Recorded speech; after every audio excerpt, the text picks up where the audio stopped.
Okay, so for Morrissey Friday today, we have Morrissey, and you know I couldn't last. I mean, I've heard that one before. Anyway, so this is one of the last songs they have to react to off of You Are the Corey, which of course, this was his comeback album in 2004, and what a comeback it was. I've really enjoyed every song I've heard off of this one, really. Thoroughly enjoyed it. And yeah, so this is 5 minutes 51 seconds. It's the closer on the album as well. And yeah, I'm ready to go if you're ready to go. So let's get into it, talk about it after, and come back for another Morrissey Friday here. Let's go.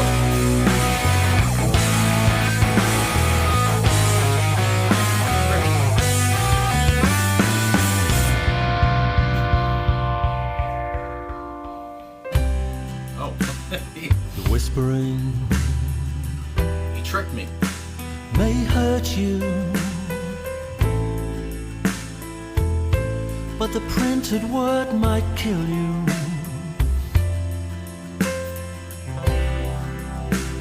The whispering may hurt you, but the printed word might kill you. So don't let the blue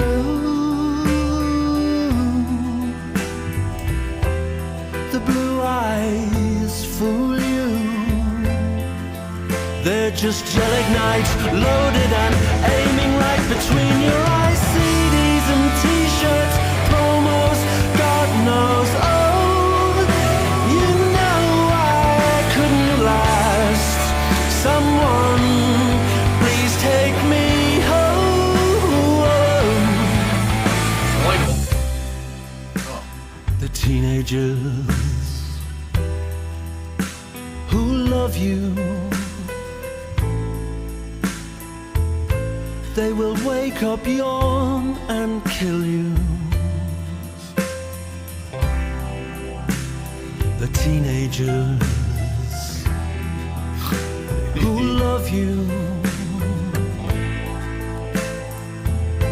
they will wake up, yawn and kill you. So don't let the blue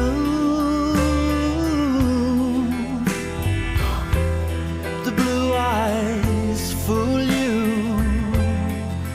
They're just gel-ignite, loaded and aiming right between your eyes. CDs and t-shirts, promos, God knows. Oh, you know I couldn't last.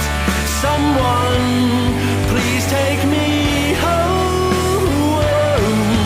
There's a cash register ringing and it weighs so heavy on my back. Someone please take me home.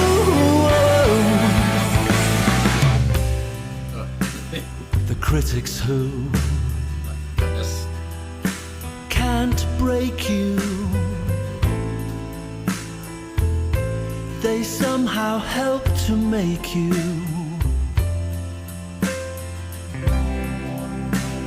The critics who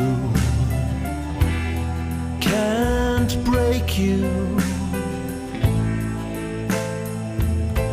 unwittingly they make you. So don't let the good days of the gold discs creep up and mug you. No, no, no, no, no. With evil legal eagles, oh, you know I couldn't last.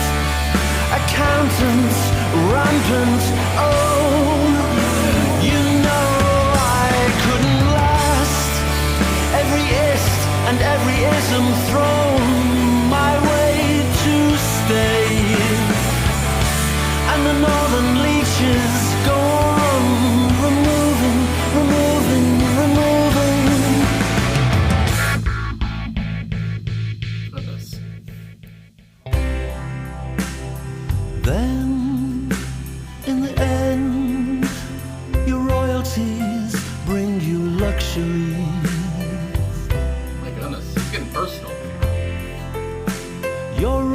controversies bring you luxuries. Oh, but the squalor of the mind, the squalor of the mind, the squalor of the mind, the squalor of the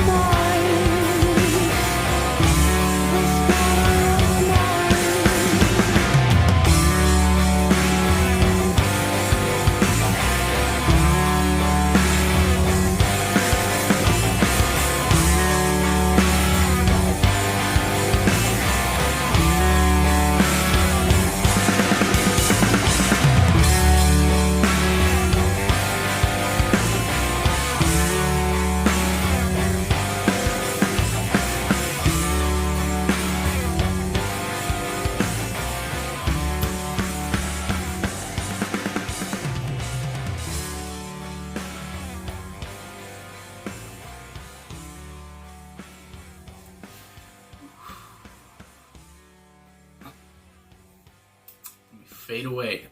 So, you know I couldn't last. Morrissey, him humming away there at the end now. So my goodness gracious. So like I was saying, this is a 6-minute track, 5 minutes 51 seconds either way. So I have to say that I love how this is the last song on the album. I feel like it's the perfect closer here for, like I said before, his comeback album, from Maladjusted in 97, then we have this in 2004, where Morrissey, he gets so personal, he gets so candid, and he gets so real, basically, talking about his controversies, talking about his legal battles with former Smiths members. I mean, my God. Sorry if you can hear the dump truck outside. But anyway, it's just like, it's wild that I just didn't expect him to get so personal like this. Because honestly, coming into the song with this title being, you know I couldn't last, I was thinking, is this going to be something, sexual? I mean, because that's honestly what came to my head first off. And obviously, that was not the case here, But anyway, Morrissey didn't get that, personal, I guess. But yeah, I really enjoy that. And obviously, how the song starts off with Boz and Alan White on guitars, of course, so frantic and so bold, and Dean Butterworth on drums, of course, Gary Day on bass. So you got to give everyone their due. So like I said, so loud and bombastic. I mean, my God, I was thinking, oh my goodness, we're in for a 6-minute bombastic track, and then like 15 seconds in, it slows right down, comes back down to earth. And then we turn it into a piano-driven ballad. And I talk about the personnel, and I got to say, Roger Manning here is on piano. And obviously, he is a very big point of the song, aside from Morrissey's, vocals there, where he just croons over the song, so lightly and everything and delicately until we get to the choruses, of course. But, yeah, I really enjoyed that, slow, not slow, but quiet to loud, loud to quiet, whatever it is, kind of thing that they did here, honestly reminds me with, Kurt Cobain behind me, I think of a band like Nirvana who use that a lot in their songs and such. Anyway, but, I just love when bands do that. And honestly, it is a twist to me. It was a twist to me because, again, I thought this was just going to be a loud song the whole time. And it was not. We slowed right down right off the bat. But anyway, so yeah, he tricked me. I mean, my God. Anyway, really enjoyed, like I said, the piano here. Very light, very, smooth and beautiful. And Morrissey, like I said, getting very personal. I can't say it enough. My goodness gracious. So I guess I've said everything I really wanted to say about the instruments and such. So I really want to get to talking about some of these lyrics. But I mean, just obviously off the top, he is talking about, you would say critics. He's talking about fans, talking about how he talks about teenagers and talking about, the media, whatever, the press and the pressures of being a musician. Not only just being a musician, but being a entertainer of any kind, really a celebrity, I guess you might say, an actor, musician, like I said, whatever it is, a magician. Anyway, but yeah, just talking about those pressures and talking about everything that goes along with that. And talking about how, you might, some false rumors that might get out there, whatever it is. The tabloids, all this stuff comes to mind. But anyway, and like I said, I really enjoyed his, take on this, because it sounds like he's not just talking about, it from his point of view, but he's talking, kind of speaking up for others, I want to say, as well, is what I got anyway. So anyway, the first verse, again, I don't want to read all these lyrics, but I want to talk about some anyway. The whispering may hurt you, but the printed word might kill you, and that's repeated. And I feel like the repetition here is key, as, you know, talking about the whispering, again, talking about these, you know, these rumors that might go around about, you know, somebody or a musician or just Morrissey himself talking about all this, you know, stuff that is printed in a magazine or whatever. Obviously today we're more digital or whatever, but talking about, you know, things that are printed or whatever, and how that could derail a career, whatever it is, if it's fake or not, whatever. But talking about all these pressures, obviously, of, you know, being somebody in the world. I mean, my God. And then we go on, of course. So don't let the blue eyes fool you. They're just gelignite, I think is how he said that. Loaded and aiming right between your eyes. And again, it's just like, my goodness gracious. You talk about, you know, critics and such. I mean, and that's what the whole point is, I guess. You know, the critics or the press, whatever it is, who are just after, you know, who are after a celebrity or whatever, who want you to fail in a way, almost, is what comes to my mind. And obviously, when he goes into that, they're just gelignite, loaded and aiming right between, you know, just going right so much louder, and it's just like, whoa, that was surprising to me when I first heard it. Anyway, CDs and T-shirts, promos, and God knows, you know, I couldn't last. Someone please take me home. And I mean, I think I said during the song they're relatable, even though I'm not somebody famous. I mean, my God. But, you know, I like to be at my home, and, you know, that's where I am right now, obviously. But anyway, you know, and Morrissey, after everything we know about Morrissey, he has done interviews obviously before, but I feel like, you know, Morrissey is more of an introverted person. He likes, you know, he likes to be private, which again is kind of surprising here because he, you know, opens up a lot. But anyway, you know, he likes to be kind of private and, you know, kind of stay to himself, whatever it is. But anyway, and how he just kind of, I don't think he probably likes doing all this promotional stuff, especially when you drop an album for the first time in 7 years back here in 2004. He probably had to do some stuff or, you know, get it out there. And, you know, I remember I saw he did an interview with Jonathan Ross in like 2004 promoting this album. And again, that's what you have to do to get to push it out there. But at the same time, I can imagine he was saying, you know, please take me home, goddamn. Anyway, and again, it's all about record sales. You know, CDs, of course, CDs aren't, you know, what they used to be. Again, we're much more digital or whatever, you know, Spotify and all that crap. But anyway, you know, CDs, T-shirts, promos, you know, how good are your T-shirt sales? How good are your record sales? All this stuff. It's just like, you gotta, you know, your label has, you know, you have to make money. You know, your label might drop you if you don't. All the stuff, you're marketed to, you know, succeed. And if you don't succeed, then you might be on your bum. Anyway, and then I like this. I like this part here. I laughed. I don't know why I thought it was so funny, but the teenagers who love you, they will wake up, yawn, and kill you. And that's repeated as well. And as someone who was a teenager not too long ago, I feel like, you know, I can speak off of that. You know, talking about how, especially teenagers, I feel like teenagers are very cutthroat when it comes to musicians and such, because you can go on from, you know, you love one musician and then the next day you love another and you forget about the one you just love, that kind of a thing, where you just drop an artist so quickly. And you know, so many people rise and so many people fall. And you know, I just love how, you know, he's just saying that he can wake up, yawn, and kill you and not feel a thing, because it's just like we're on to the next, you know, trend or the next trendy artist, whatever it is. And so I just love that part that he brought into there. And of course, I like, you know, that brings up another point that I wanted to say, you know, talking about, you know, we love you, who love you, and then wake up, yawn, and kill you. But it makes me think about how, obviously this was 2004, so, but now it's like almost 20 years since then, but how Morrissey, obviously, you know, beginning with the Smiths in the early 80s, and going on to have a successful solo career, and of course with this big comeback at this time, how he still remained relevant at this time, you know, 24, you know, 23 to whatever years, 20 years into his career, he was still successful, he was still relevant. And it's just like, there's so many different musicians who, you know, they rise and then they fall. And it's just like, you know, many people can, you know, go on and on forever. You know, I think of, you know, the Rolling Stones, of course, who are still together, still going. Metallica comes to mind. These big bands, whatever, that are still going today, and you're still relevant, still release music. But some artists, of course, like I said, there's so many different artists. Of course, I feel there's more artists who obviously come and then they don't make it at all, and then they go away, or they have one hit and that's it. And but Morrissey has stayed here through and through for a long time. So I mean, you gotta give kudos for him for that obviously, and you gotta give kudos to anybody who can stay relevant for so long and who isn't just cut by a teenager or whatever. Anyway, or by critics or whatever it is. Their music still stays relevant. Anyway. All that put aside, I wanted to get to this part here where he says, there's a cash register ringing, and it weighs so heavy on my back. Someone please take me home. And again, that, talking about, again, it's all about money. It's all about sales. It's all about, being at the top, selling records, whatever it is, all this stuff. You got to be, you can't be a bad seller, whatever it is, you got to be relevant. Again, it's all this kind of talk that comes to mind still. And it goes on, the critics who can't break you, unwittingly they make you. So don't let the good days or the gold discs creep up and mug you.